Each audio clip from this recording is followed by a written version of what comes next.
harvesting the gifts of our ancestors. So we start where we are here today, in this moment, this day, gathered in this room. And we're going to walk back through time and remember what it took to get to this spot. How we woke up this morning and got dressed and maybe had our breakfast. We walk back to how we prepared and how we made the decision to come to this retreat, traveling here. Through the last week and the last month, and all the things that you experienced. And now begin to move back through the decades of your adult life. For some, many decades, and for others, just a couple. We move back through beginnings, jobs, journeys, relationships, wanderings and travelings, perhaps some false starts, some successes. Perhaps you witnessed the loss of people you didn't ever believe would be gone and some you knew would. Perhaps you witnessed the birth of a child, or more than one child, yours or somebody close to you. Recall how, as you lived, how you experienced the comings and goings of emotions and passions, the shifts in your perceptions and points of view. Perhaps you arrived on the other side of situations you thought would finish you. Perhaps you came through as a larger person that the former you couldn't even imagine. Walk back through your teenage years with all the new emotions and ideals and opinions of yourself and the world, through your struggles and anguishes and successes and dramas and heartbreaks and milestones. Walk back through your childhood and the people who knew you and how they called your name, your peers and your elders, the lessons you learned in and out of school, the lessons you kept and the ones you chose not to keep. And now you're getting smaller and smaller. You have to lift up your hand to hold somebody else's, or reach up to open a door. You climb onto things in this adult-sized world. Perhaps somebody taught you how to ride a bike, or tend to a sick animal, or read the stars, or the letters of the alphabet. Perhaps you learned to recite a story or a poem, to tie your shoe, comb your hair. Someone may have taught you how to crack a coconut or build a fire or cross a street or make change from a pound or hold a pencil or throw a ball. And now you're so small that you are carried in arms. Someone cleans you and keeps you warm and feeds you.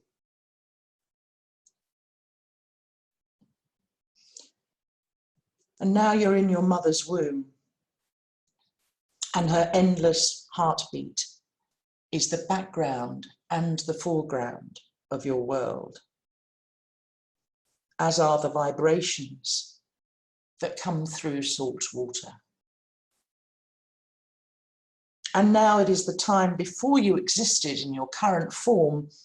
There was a spirit, an energy, a message, your parents' DNA.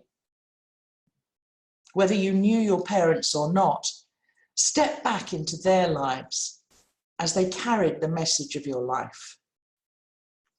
These young people made the best choices known to them at the time. They had dreams. They made choices. And now move back into their adolescence and their childhood. And now further back to your great-grandparents and their parents. 16 great-great-grandparents carried you. Move back through the 20th century and before that. Move back to before the car, the telephone. Before anyone could have believed a computer or a cell phone or a flying machine or a trip to the moon could possibly happen. Before electricity. These are your ancestors whose world would be altered by a revolution of industry that changed the way humanity would experience life. And as this revolution encroached, again and again, they each must have experienced life with less and less natural surroundings and more human-made inventions in the places that they lived. And many of these brought great rewards and benefits. But across the face of the globe, large swathes of humanity watched their tribes and cultures and sacred landscapes cut up and renamed and turned into cities and colonies. And somewhere around 1770, 64 great-great-great-great-grandparents carried you.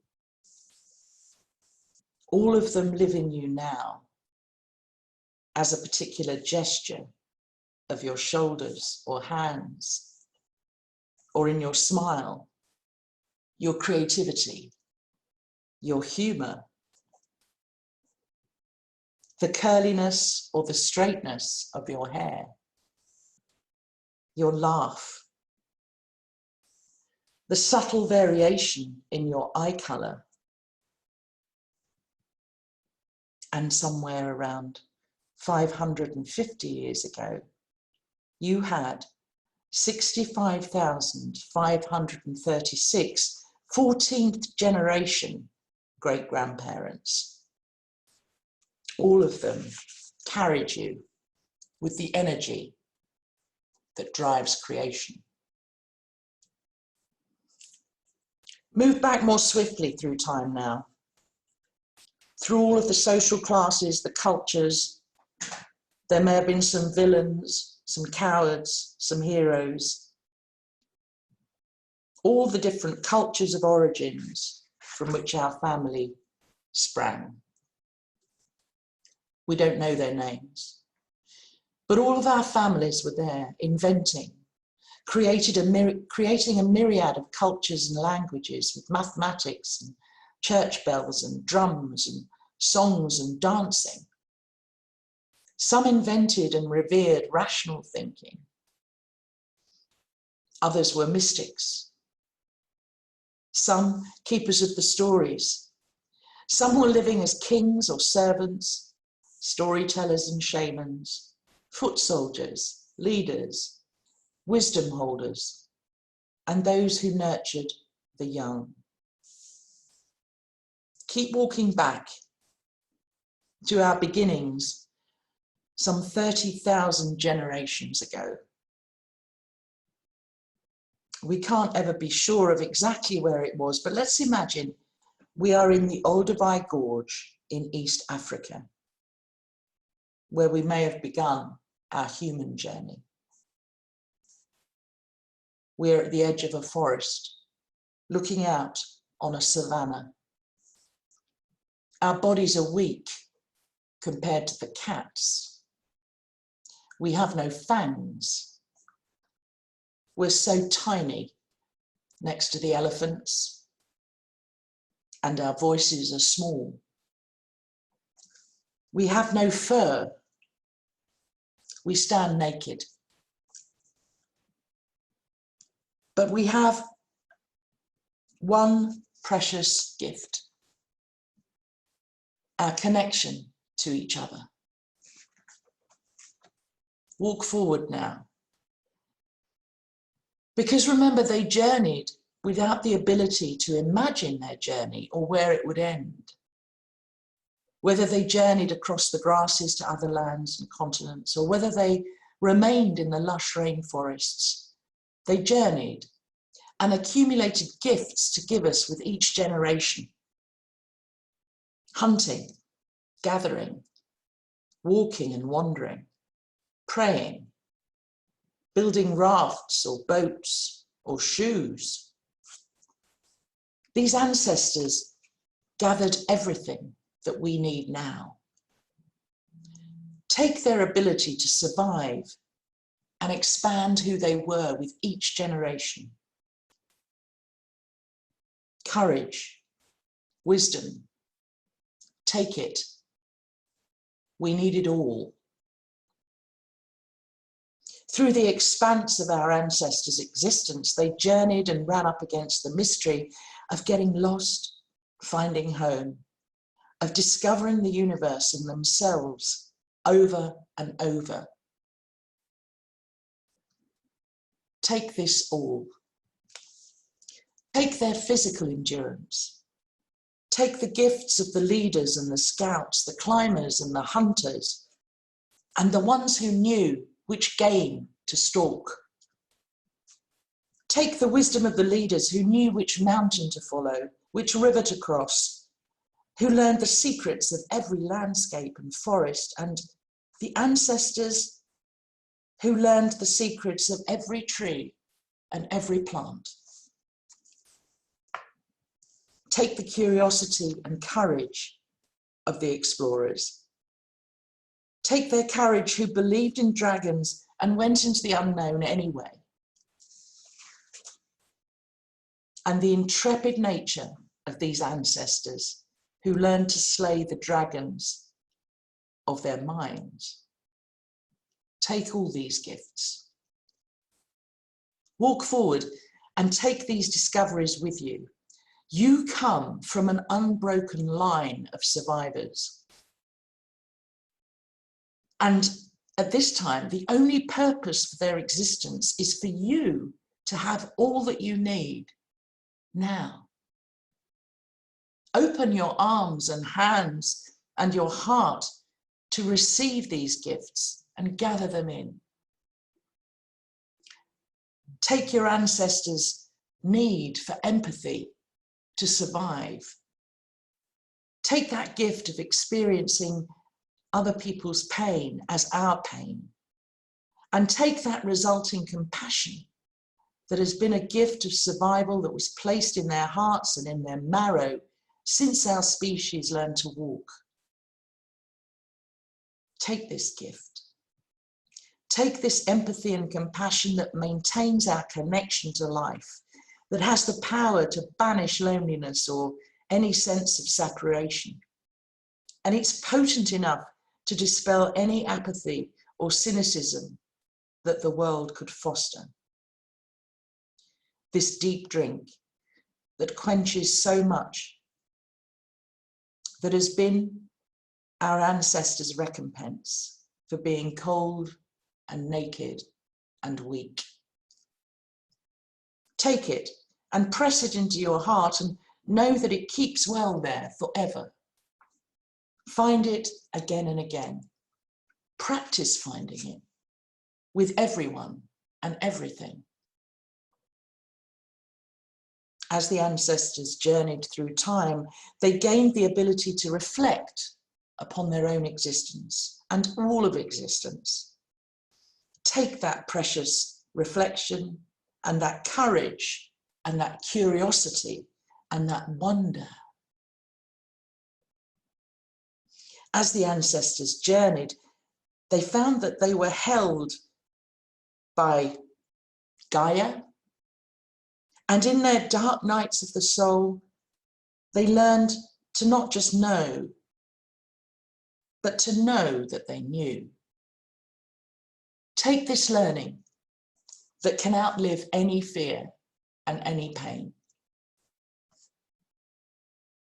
And the ancestors discovered how they were guided by a wisdom that also guides the seasons and the earth, And by watching the dance of birth and decay and the dance of the heavens, they saw this process of life and learned that this process is innate to all of existence, beating their hearts and knowing their every eyelash.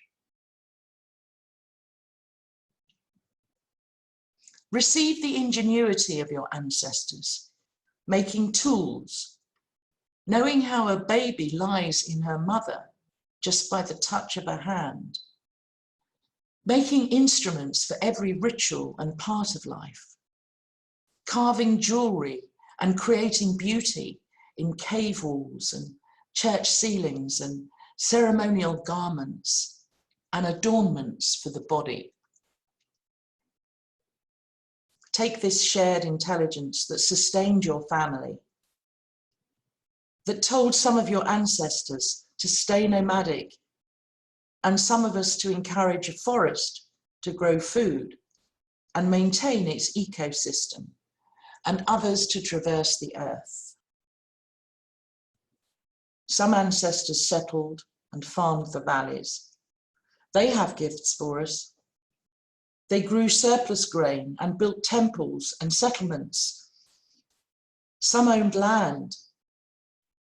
Some of them built walls. Some of them have ancestors who were slaves, and some of us have ancestors who were slave owners, and some of us have both.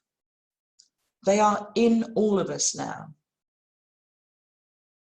Take their gifts of endurance, responsibility, sorrow, compassion, humility in the presence of the stretch of time, and the gift of the view of hindsight. Take all these gifts. We don't have the luxury now of turning away from any of them. We're moving into a time of many different tribes and cultures.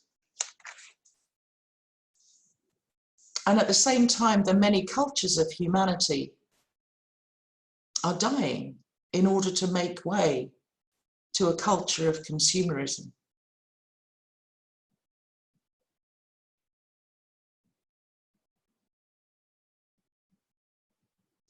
Remember that we were all indigenous to a place not that long ago. Your culture took millions of years to grow itself into the medicine that you may not realize you're longing for until you taste it. Harvest it now. Honor the ancestors who fought for the rights of vanishing or oppressed peoples and their cultures. Take their gifts of strength to oppose the power of the state and the status quo.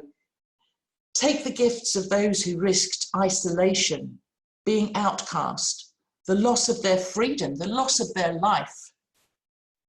Take their strength of commitment and belief.